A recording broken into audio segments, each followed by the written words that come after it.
ಕನ್ನಡದ ಈ ಗಾದೆ ಮಾತು ತನ್ನ ಹೊಟ್ಟೆ ತಾ ಹೊರೆಯದವ ಮುನ್ನಾರ ಸಲಹುವ.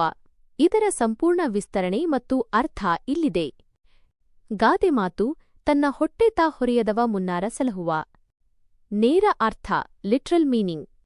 ಯಾವ ವ್ಯಕ್ತಿ ತನ್ನ ಹೊಟ್ಟೆಯನ್ನು ಸ್ವಂತ ಜೀವನ, ಕುಟುಂಬ ಅಥವಾ ಅಗತ್ಯಗಳನ್ನು ತಾನೇ ಹೊರೆದುಕೊಳ್ಳಲು, ನಿರ್ವಹಿಸಲು, ಸಾಕಲು ಸಾಧ್ಯವಿಲ್ಲವೋ ಅಂತಹವನು ಇನ್ನೊಬ್ಬರನ್ನು ಮುನ್ನ ಸಂಕಲನ ಯಾರನ್ನೂ ಅಂದರೆ ಇತರರನ್ನು ಹೇಗೆ ಸಲಹಲು, ಪೋಷಿಸಲು, ಸಹಾಯ ಮಾಡಲು, ಕಾಪಾಡಲು ಸಾಧ್ಯ.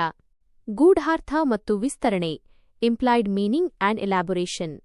ಈ ಗಾದೆಯು ಮನುಷ್ಯನ ಜೀವನದ ಮೂಲಭೂತ ಜವಾಬ್ದಾರಿ ಮತ್ತು ಸಾಮರ್ಥ್ಯದ ಬಗ್ಗೆ ಬೆಳಕು ಚೆಲ್ಲುತ್ತದೆ. ಇದರ ವಿಸ್ತೃತ ಅರ್ಥಗಳು ಈ ಕೆಳಗಿನಂತಿವೆ. 1. ಸ್ವಾವಲಂಬನೆ ಸೆಲ್ಫ್ ರಿಲಯನ್ಸ್ ಇಸ್ ಕೀ.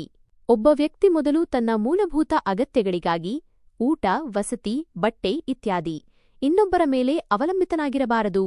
ತನ್ನ ಹೊಟ್ಟೆಯನ್ನು ಅಂದರೆ ತನ್ನ ಜೀವನವನ್ನು ತಾನೇ ಸಾಗಿಸುವ ಸಾಮರ್ಥ್ಯವನ್ನು ಹೊಂದಿರಬೇಕು.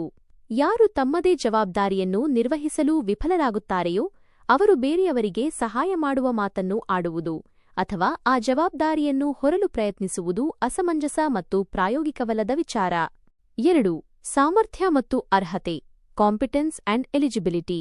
ಯಾರಿಗೆ ತಮ್ಮ ಸ್ವಂತ ಸಮಸ್ಯೆಗಳನ್ನೇ ಬಗೆಹರಿಸಿಕೊಳ್ಳಲು ಬರುವುದಿಲ್ಲವೋ ಅವರು ಇನ್ನೊಬ್ಬರ ದೊಡ್ಡ ಸಮಸ್ಯೆಗಳನ್ನು ಅಥವಾ ಜವಾಬ್ದಾರಿಗಳನ್ನು ನಿಭಾಯಿಸಲು ಅರ್ಹರಲ್ಲ.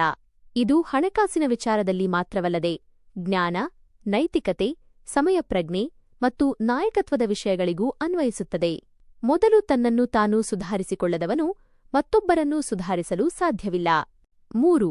ನಟನೆ ಮತ್ತು ವಾಸ್ತವ ಪ್ರಿಟೆನ್ಸ್ ವರ್ಸಸ್ ರಿಯಾಲಿಟಿ. ತನ್ನ ನಿಜವಾದ ಸ್ಥಿತಿ ಮತ್ತು ಸಾಮರ್ಥ್ಯವನ್ನು ಮರೆಮಾಚಿ ಇತರರಿಗೆ ಸಹಾಯ ಮಾಡುವ ಅಥವಾ ದೊಡ್ಡ ಜವಾಬ್ದಾರಿಗಳನ್ನು ತೆಗೆದುಕೊಳ್ಳುವ ನಟನೆ ಮಾಡುವವರ ಬಗ್ಗೆ ಈ ಗಾದೆ ವಿಡಂಬನೆ ಮಾಡುತ್ತದೆ. ಯಾವಾಗಲೂ ಮೊದಲು ತನ್ನ ಮನೆಯನ್ನು ಸರಿಪಡಿಸಿಕೊಂಡು ನಂತರ ಇತರರ ಕಡೆ ಗಮನ ಹರಿಸಬೇಕು ಎಂಬ ಸಾರ್ವತ್ರಿಕ ಸತ್ಯವನ್ನು ಇದು ಒತ್ತಿ ಹೇಳುತ್ತದೆ. ಸಂದರ್ಭ ಕಾಂಟೆಕ್ಸ್ಟ್ ಫಾರ್ ಯೂಸೇಜ್.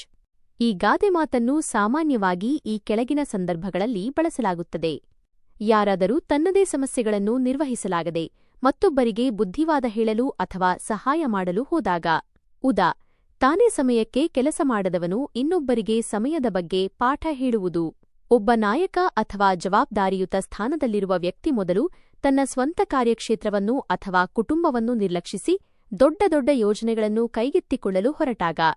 ಸಾರಾಂಶವಾಗಿ ಈ ಗಾದೆ ಮಾತು ಪ್ರತಿಯೊಬ್ಬರೂ ಮೊದಲು ತಮ್ಮ ವೈಯಕ್ತಿಕ ಜವಾಬ್ದಾರಿಗಳು ಮತ್ತು ಸಾಮರ್ಥ್ಯಗಳ ಬಗ್ಗೆ ಪ್ರಾಮಾಣಿಕರಾಗಿರಬೇಕು ಮತ್ತು ಸ್ವಂತ ಬದುಕಿನಲ್ಲಿ ಸ್ಥಿರತೆಯನ್ನು ಕಂಡುಕೊಂಡ ನಂತರವಷ್ಟೇ ಇತರರಿಗೆ ಸಹಾಯ ಮಾಡಲು ಅಥವಾ ಅವರ ಜವಾಬ್ದಾರಿ ಹೊರಲು ಪ್ರಯತ್ನಿಸಬೇಕು ಎಂಬುದನ್ನು ಸ್ಪಷ್ಟಪಡಿಸುತ್ತದೆ. ಈ ಗಾದೆ